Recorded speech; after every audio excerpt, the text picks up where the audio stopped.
Hello and welcome to Jeremy's Yorkshire Allotment Adventures on what is a very, very hot day here in Yorkshire. In fact, we've had a few days of it now, and well, there's lots of things happening here on the allotment. Lots of things coming, lots of things growing, which is fantastic, but also a bit of bad news. But we'll talk about that in a moment. I hope you're well, I hope you're comfortable. So sit back, relaxed, come on, you know the drill. Put your feet up, have a cuppa. I know many of you do because you sent me a text all about it, which is fantastic. And well, once again, welcome to the show.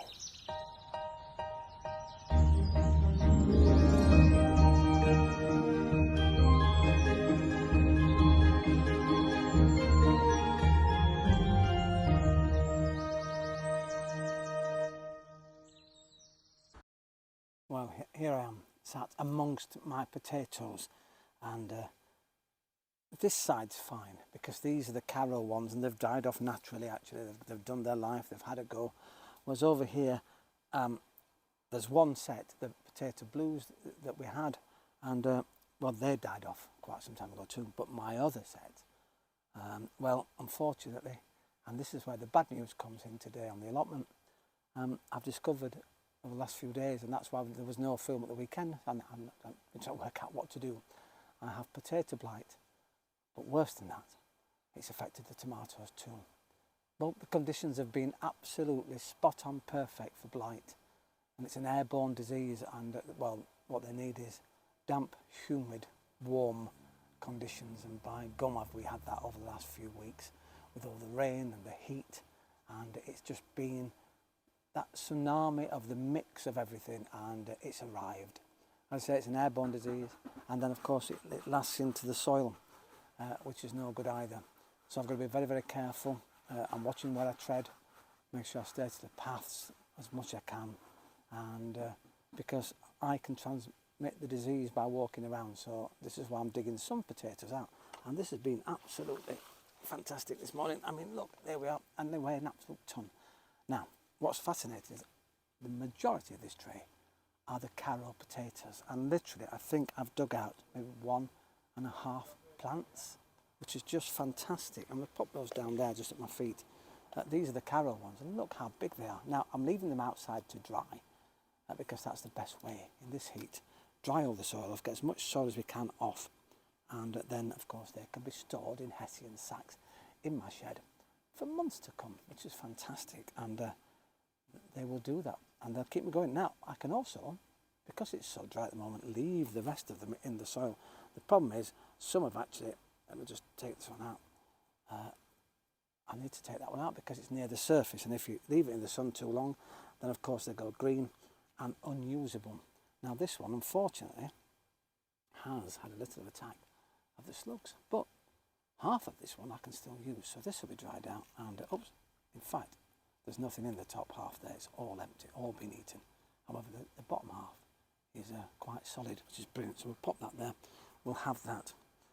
There's a green one here behind me, again laid on the surface. We'll take a picture, but half of that is usable, so the bottom half is usable, the top half isn't, and it's green, and we don't eat that. As I said before, very, very poisonous, won't do us any good whatsoever, but I can have the bottom half. Again, brilliant.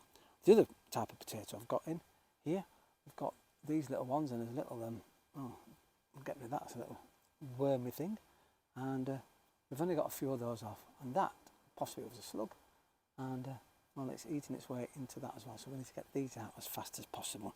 I can't remember what make that is, what's that, but I'll find out. I will use it. Sitting here as well, so that's the bad news. We'll sort that out. The good news is amazing, absolutely brilliant. We've had more raspberries sat in front of me here. It's a massive squash plant, which is brilliant. Looks absolutely incredible. That's coming off the smallest of plants.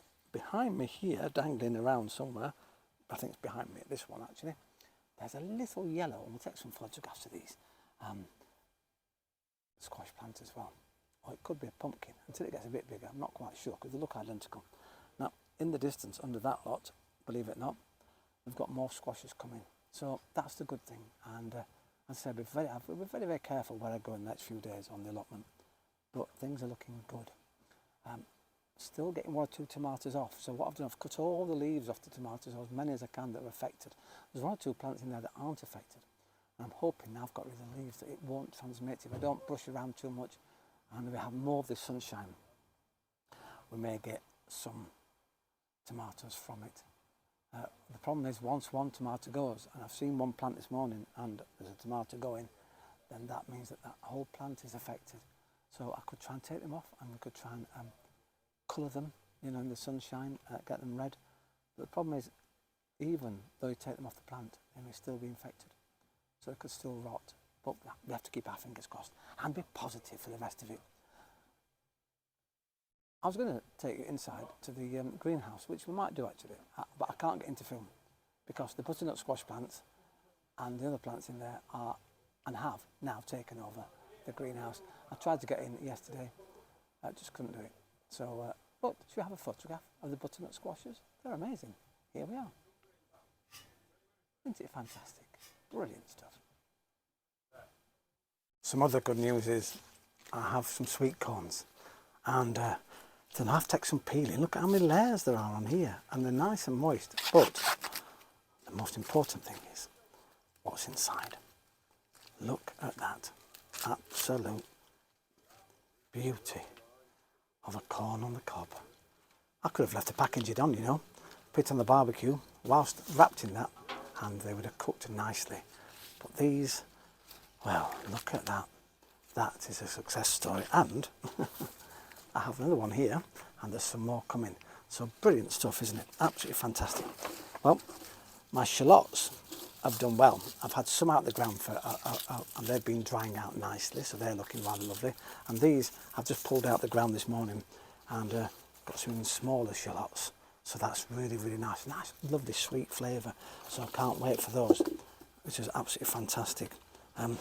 This is a little tomato in here, but what's fascinating in here is I've got my tomato plants in here, which is brilliant, but also I have some pepper plants.